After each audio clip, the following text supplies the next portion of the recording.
ओम गणेशाय नमो। जय शिव शंकर, जय माँ पार्वती, जय श्री हरि, जय माँ लक्ष्मी, जय हो तुलसी माता। तो दोस्तों, हमारे यूट्यूब चैनल रोहिणी ज्ञान में आप सभी का स्वागत है। दोस्तों, आप सब कैसे हैं?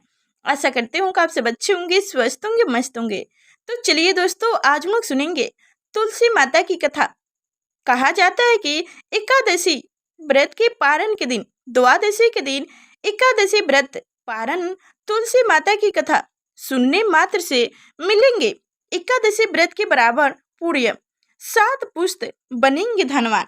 तो दोस्तों, हमारे साथ इस कथा को अंत तक सुनिए और हमारे चैनल पर नए हैं तो लाइक करके चैनल को सब्सक्राइब अवश्य कर लीजिएगा और साथ में बेल आइकन की घंटी दबा दीजिएगा, ताकि आगे जो मैं ऐसी व्रत कथा लेकर आऊँ तो सबसे पहले आप तक नोटिफिकेशन पहुंचे। और कमेंट में जय हो तुलसी माता अवश्य लिखिएगा। तो चलिए कथा सुनते हैं। हमारे साथ मन लगाकर, ध्यान लगाकर इस कथा को सुनिए। तो एक बार हमारे साथ बोलिए, जय हो तुलसी मैया। कार्तिक माह के शुक्ल पक्ष की एकादशी पर भगवान विष्णु के शालिग्राम रूप और माता तुलसी का विवाह किया जाता है। कई लोग द्वादशी तिथि पर भी तुलसी विवाह करते हैं। तुलसी भगवान विष्णु को अति प्रिय है। तुलसी के बिना भगवान विष्णु भोग स्वीकार नहीं करते हैं। तुलसी पूर्व जन्म में एक लड़की थी जिनका नाम वृंदा था, जिनका जन्म राक्षस कुल में हुआ था।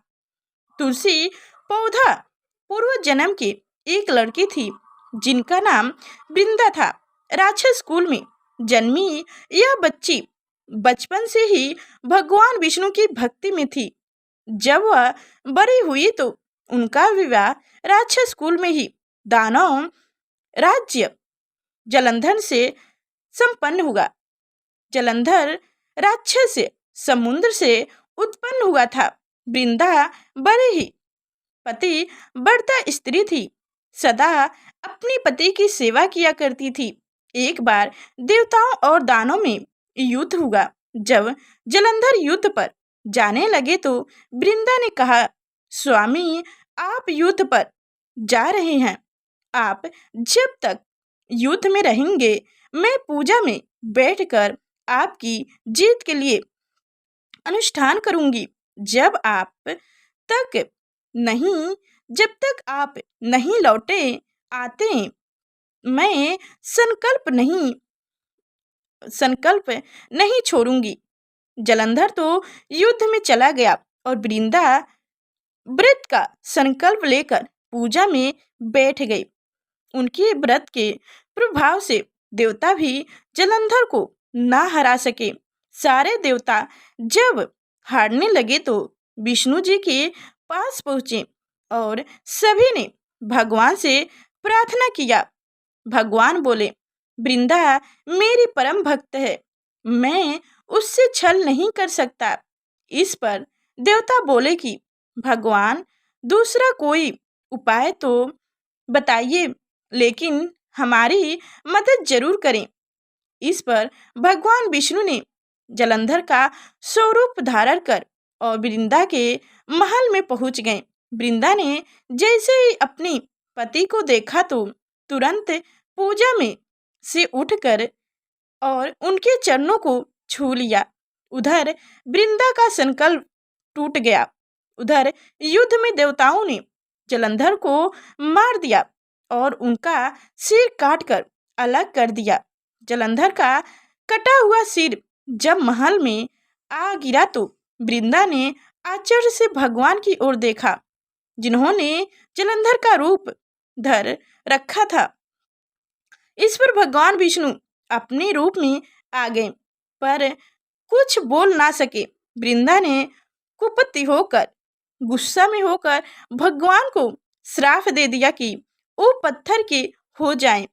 इसके चलते भगवान तुरंत पत्थर के हो गए। सभी देवताओं में हाहाकार मच गया। देवताओं की प्रार्थना के बाद वृंदा ने अपना श्राप वापस ले लिया। उसके बाद वो अपने पति का सिर लेकर सती हो गई। उनकी राख से एक पौधा निकला। तब भगवान विष्णु जी ने उस पौधा का नाम तुलसी रखा और कहा कि मैं इस पत्थर रूप में भी रहूंगा, जिसे शालिग्राम के नाम से तुलसी जी के साथ ही पूजा किया जाएगा। इतना ही नहीं, उन्होंने कहा कि किसी भी शुभ कार्य में बिना तुलसी जी के भोग के पहले कुछ भी शुभ कार्य नहीं करूँगा। तभी से ही तुलसी जी की पूजा होने लगी।